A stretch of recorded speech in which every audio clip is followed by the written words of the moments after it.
That's not a tool. Aksi kriminal di dunia ini tampaknya terus-menerus meningkat hingga membuat para polisi begitu kesulitan. Termasuk saat ini terlihat 3 orang pemuda yang salah satunya bernama Kip lagi mencuri sebuah mobil sport berjenis Porsche 911 Carrera berwarna silver. We have a visual of the suspect southbound on Vincent Thomas Bridge.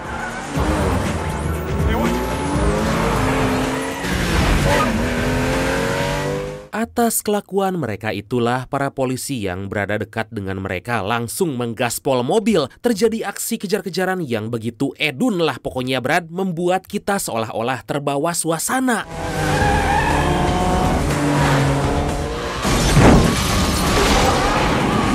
Dan inilah Gone in 60 Seconds. Singkat cerita, setibanya di lokasi, Kip dan yang lain disambut baik oleh seorang pria bernama Ed Lee yang udah menunggu kedatangan mereka bersama kelompoknya. Tapi gak lama dari itu, para polisi datang membuat kelompok Kip bergegas pergi dari tempat itu.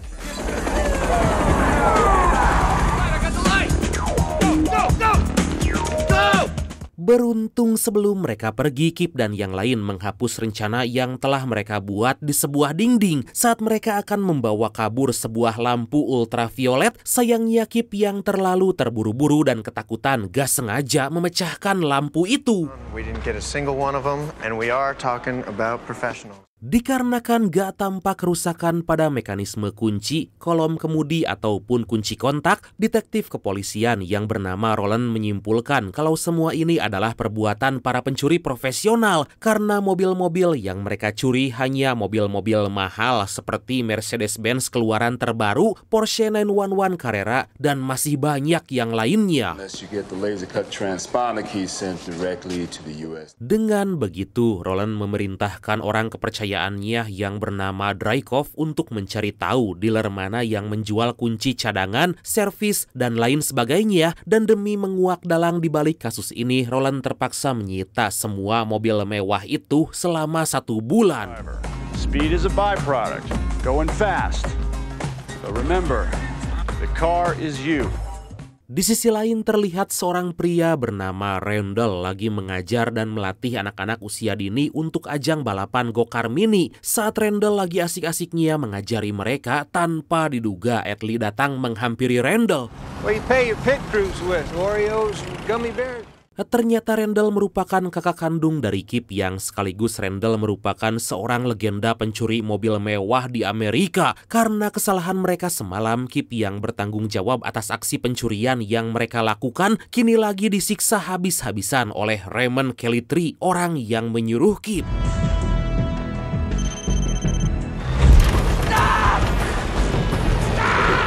Terlihat jelas Kip saat ini akan dihabisi dan digiling bersama sebuah mobil oleh Raymond yang kecewa terhadap Kip. Untungnya gak lama kemudian Ed Lee dan Randall tiba di sana dan meminta Raymond agar melepaskan Kip. Straddle chair from the arts and craft period. Raymond yang tahu kalau Randall merupakan seorang legenda pencuri mobil-mobil mewah meminta Randall untuk mencuri 50 mobil sport dalam waktu 3 hari. Randall pun dijanjikan akan diberi uang senilai $200.000 atau sekitar 3,2 miliar rupiah jika Randall bisa mengirim 50 mobil sport itu ke pelabuhan Long Beach tepat waktu. It takes 80,000 pounds of pressure to crush a car. Randall yang udah lama pensiun dari dunia hitam pun sontak menolak permintaan Raymond dan meminta adiknya untuk dibebaskan. Melihat adiknya malah tetap akan dieksekusi oleh Raymond, Randall pun langsung merebut sebuah pistol dan mengancam Raymond. Pada kesempatan itulah karena gak ada jalan lain lagi demi keselamatan Kip dan ibunya, Randall menyetujui permintaan Raymond. Mulai dari sekarang Raymond yang kejam pun menyuruh Randall untuk segera mencuri 50 mobil mewah sesuai dengan permintaannya. Wah, bakal seru nih. Sebelum beraksi, Randall mengunjungi ibunya yang bekerja di sebuah restoran cepat saji untuk membicarakan kasus yang menimpa Kip. Melihat Randall ada di sana, 2 petugas kepolisian pun menghubungi Roland menceritakan apa yang terjadi. He met some people and he changed. Tell Castlebeck he's not going to believe who just walked into the quality cabinet. Tanpa menunggu waktu lama, Roland yang baru tiba dan melihat Randall akan pergi meninggalkan restoran langsung menghampirinya. Roland yang tahu sepak terjang Randall di bidang kriminal tentu menanyakan maksud kedatangan Randall ke sana. Meskipun Randall menceritakan kalau dia hanya ingin bertemu dengan sang ibu, Roland yang merasa kalau kasus yang lagi dia tangani ada hubungannya dengan Randall menyuruh Drycoff untuk menyelidiki.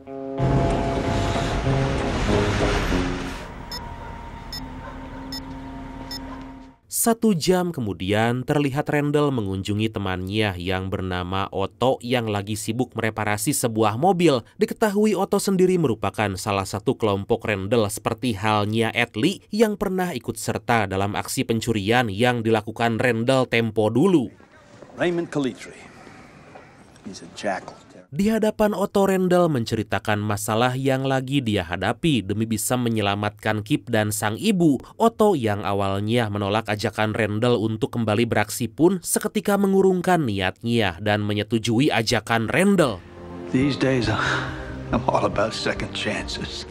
Dikarenakan mereka hanya beranggotakan 2 orang aja, Otto dan Randall menghubungi beberapa orang mantan anggotanya yang lain untuk kembali melakukan aksi pencurian. Meskipun sebagian dari mereka ada yang udah meninggal dan juga pergi, untungnya Otto dan Randall masih bisa merekrut beberapa orang yang diantaranya adalah Donnie yang kini menjadi guru pengemudi dan Spink yang kini menjadi seorang dokter bedah.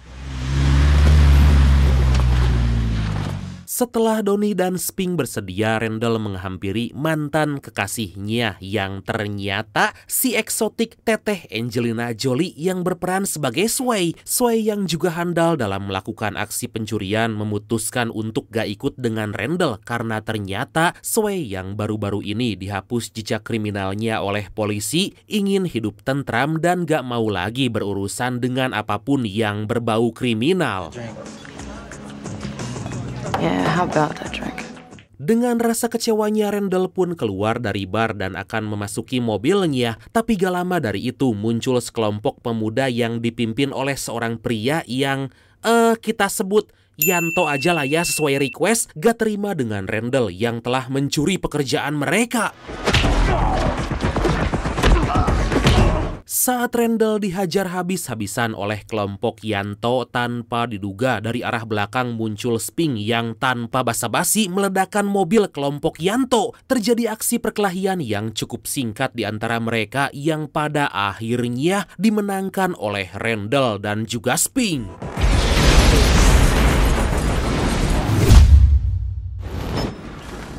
Lewis.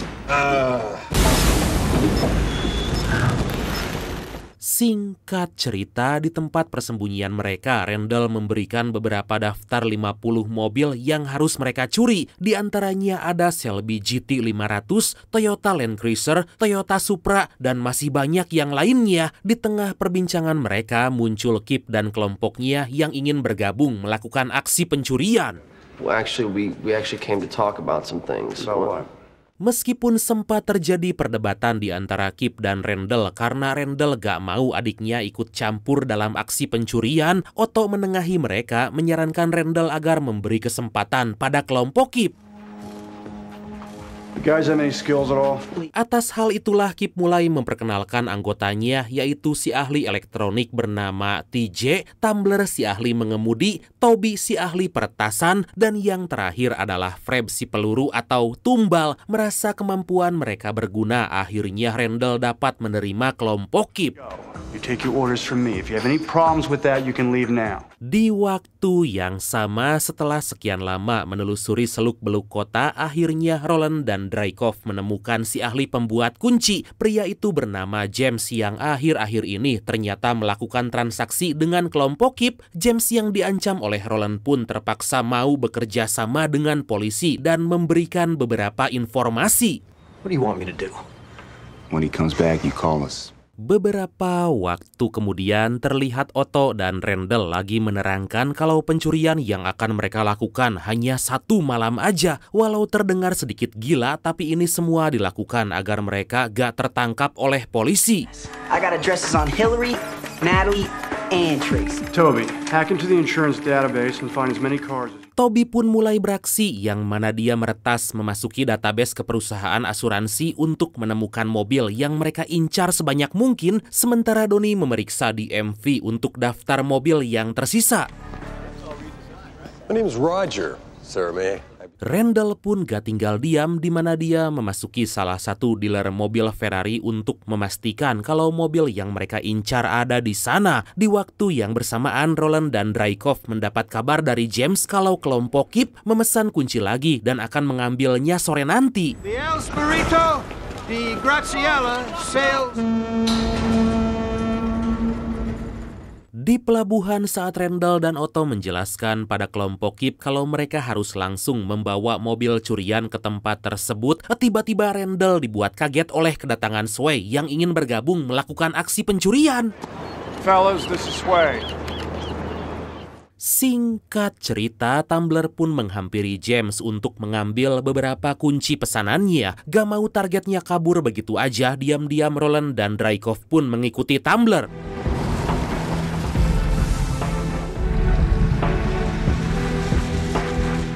Setelah sekian lama membuntuti Tumbler, akhirnya Roland dan Drykov tiba di tempat persembunyian kelompok Randall. Tapi karena kelompok Randall terlalu cerdik, Roland pun berniat menunggu momen yang pas untuk menangkap mereka semua. It's code. You say Jane, you say Shirley. Agar gak dicurigai, Randall dan Otto mengubah nama-nama mobil sport yang mereka curi dengan nama perempuan seperti Shirley, Lucy, Edna, dan masih banyak yang lainnya. Setelah mendapat kunci yang dipesan, Randall langsung menyuruh kelompoknya untuk mencari, memastikan kalau 50 mobil yang akan mereka curi ada di tempatnya masing-masing. There she is. Nice. Secara mengejutkan, satu persatu dari mereka pun berhasil memastikan kalau 50 mobil yang akan mereka curi ada di lokasi. Sayangnya di balik itu semua, Roland dan beberapa anak buahnya berhasil memata-matai kelompok Randall. Nothing doing here, sir. Nobody's showing. Gak cuma itu aja, karena tiba-tiba Yanto dan kelompoknya yang gak terima dengan perbuatan Randall semalam mencegat Randall dan juga Kip. Tapi pada akhirnya Kip dan Randall berhasil kabur melarikan diri.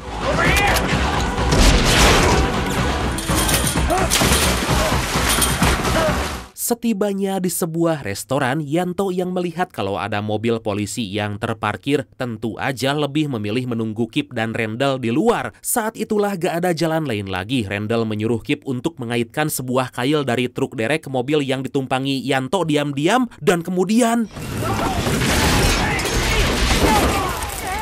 waktu pun semakin berlalu. Terlihat Freb diam-diam mencuri sebuah mobil berjenis Cadillac Eldorado yang gak ada dalam daftar, membuat Randall marah besar. Saat bagasi mobil itu dibuka secara gak diduga, ternyata dalam bagasi mobil itu terdapat narkoboy yang sangat banyak. Karena hal itulah Otto dan Randall menyuruh Freb untuk mengembalikan mobil itu. Shut up. Wait.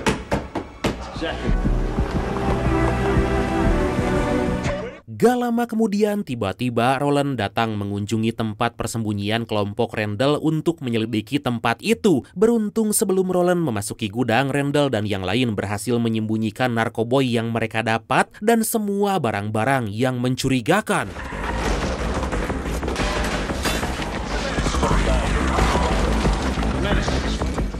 Roland beralibi kalau mobil Cadillac Eldorado yang ada di hadapan mereka butuh direparasi. Untungnya lagi dan lagi saat Roland mencoba untuk mengecek mobil itu, Otto bergegas mengelap narkoboy yang bertaburan di kap mobil. License 329HRO. Setelah puas memeriksa, Roland yang yakin ada yang disembunyikan dari mereka berkata pada Drykov kalau para polisi harus terus memata-matai kelompok Randall, karena Roland sangat yakin kalau kelompok Randall akan melakukan aksinya sekaligus.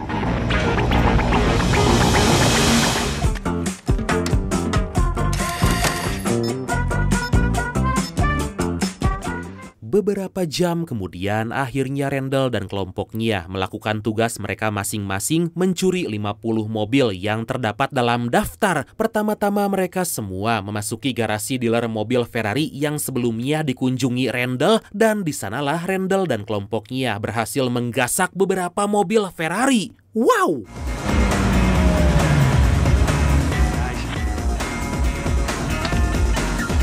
Dimulai dari Ferrari 275 GTB, Ferrari F355 GTS, dan masih banyak lagi yang langsung kelompok Randall masukkan ke dalam kontainer di pelabuhan. Sementara itu Roland dan para kepolisian lain masih menunggu di beberapa titik untuk memergoki aksi kelompok Randall. You ever feel bad about any of this? Hell no. Tersisa 9 jam lagi, terlihat Donnie dan Freb kini lagi mencuri sebuah mobil mewah berjenis Mercedes-Benz C-Class berwarna silver. Di waktu yang sama TJ berhasil mengelabui seorang konglomerat mencuri mobilnya yang berjenis Mercedes-Benz SLK 230. Saat yang lain lagi asik beraksi, gak ketinggalan Randall dan Sway berhasil mencuri sebuah mobil berjenis Ford Thunderbird tahun 57. Satu persatu dari mobil yang ditargetkan pun mulai berhasil mereka curi dan diangkut langsung ke pelabuhan.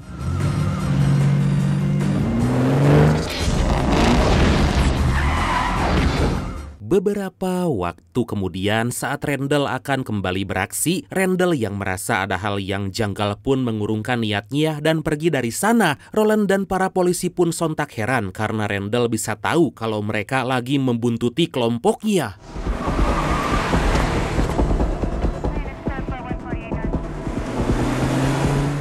Setelah menyuruh semua kelompoknya untuk kembali ke gudang, Randall yang menemukan kalau kunci mereka udah ditandai memarahi Tumbler habis-habisan. Tapi karena mereka masih membutuhkan beberapa mobil lagi yang salah satunya adalah Mercedes, Toby yang masih punya kunci Mercedes dari pencurian terakhir pun mengusulkannya pada Randall. Those cars are at the police impound. Dikarenakan mobil Mercy itu kini disita oleh pihak kepolisian, mau gak mau Randall dan kelompoknya harus mencuri mobil itu. Sayangnya kunci Mercy yang mereka cari dimakan oleh anjing Otto yang membuat Randall harus mencari jalan untuk mengeluarkan kunci itu. Bad dog. Let's get back to work. Setelah memberi obat pada anjing milik Otto, akhirnya Toby dan Frey berhasil mengambil kunci yang terdapat dalam kotoran anjing. Dengan kunci tersebut, TJ dan Spink pun mulai beraksi mengalihkan perhatian seorang penjaga di sana dan berhasil mengambil mobil yang disita.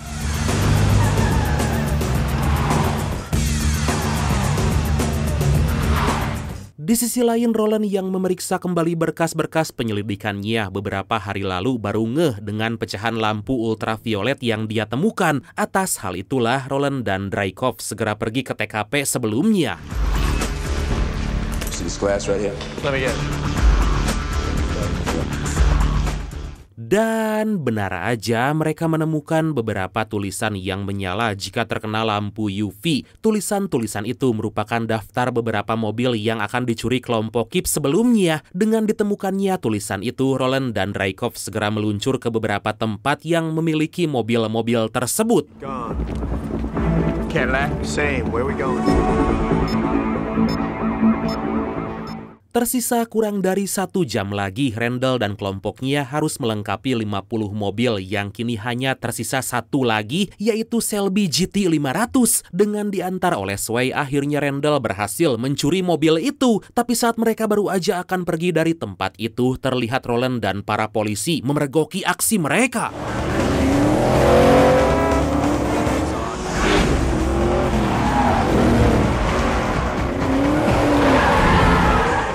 Terjadi aksi kejar-kejaran yang sangat edun banget lah pokoknya Brad, di mana Randall yang mengendarai mobil impiannya Shelby GT 500 melaju bagaikan roket. Tampak jelas para polisi termasuk Roland yang ketar-ketir berusaha menangkap Randall.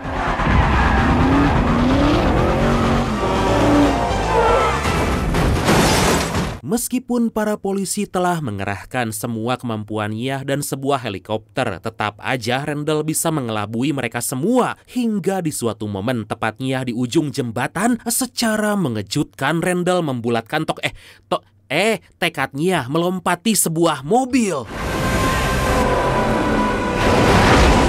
Atas hal itulah para polisi udah gak bisa berkutik lagi karena Randall udah terlalu jauh kabur melarikan diri. Dan karena waktunya udah habis dan Randall kurang satu mobil lagi, Raymond yang kejam menyuruh beberapa anak buahnya untuk menangkap Randall. Maruk emang sih si Raymond ini ya.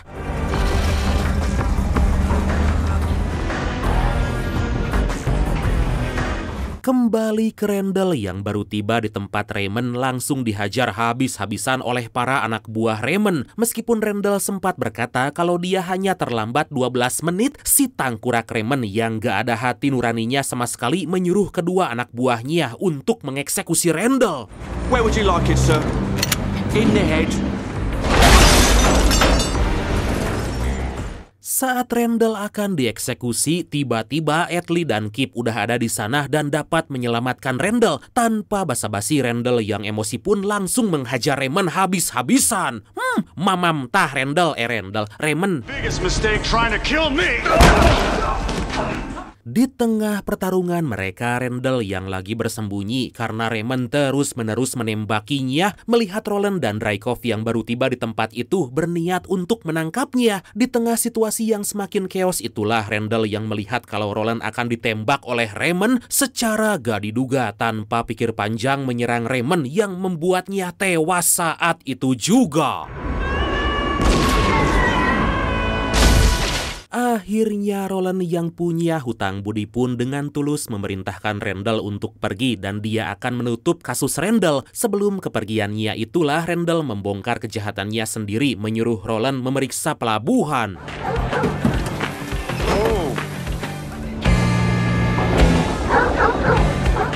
Singkat cerita, di keesokan harinya terlihat Randall dan kelompoknya kembali berkumpul merayakan keberhasilan mereka yang telah menghabisi Raymond dan menyelamatkan Kip. Meskipun Randall dan yang lain gak mendapat uang sepeser pun, tapi mereka tetap bahagia karena bisa saling membantu satu sama lain.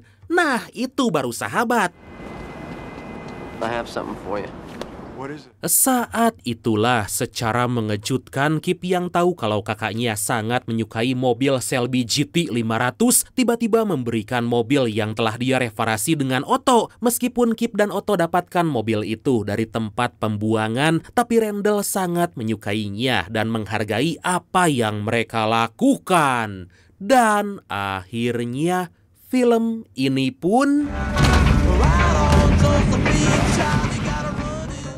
tamat. Oke, dan pesan yang bisa kita ambil dari film kali ini adalah teman yang baik adalah teman yang selalu ada walaupun kamu lagi dalam kondisi terburukmu. Bukan dia yang ada dengan membawa kepentingan sendiri dan ada maunya aja. Waspadalah, waspadalah.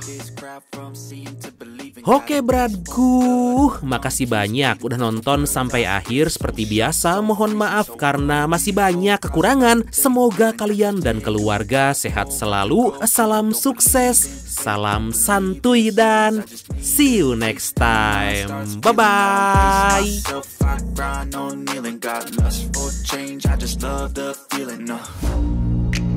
I ain't gonna give up. Got too little time, I'ma live up. Head down, push forward through the tough times. 'Cause anything